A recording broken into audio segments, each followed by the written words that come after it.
మనకు ఎక్కిళ్ళు ఇక్కప్స్ ఎందుకు వస్తాయి?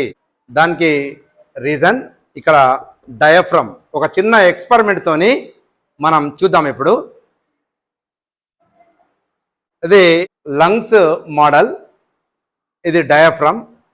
మరి దీన్ని చూడండి, డయాఫ్రమ్ పైకి వెళ్ళినప్పుడు ఊపిరితిత్తుల నుంచి గాలి బయటకు వెళ్ళిపోతుంది.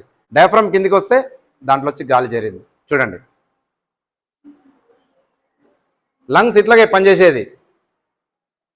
ఈ రెస్పిరేషన్లో డయాఫ్రమ్ ఉదర వితనము కీ రోల్ ప్లే చేస్తుంది.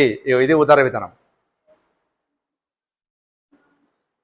ఈ డయాఫ్రమ్ ఫంక్షన్లో తేడాల వల్ల మనకు ఎక్కిళ్ళు వస్తాయి, మళ్ళీ కొద్దిసేపటి తర్వాత అవి ఆగిపోతాయి.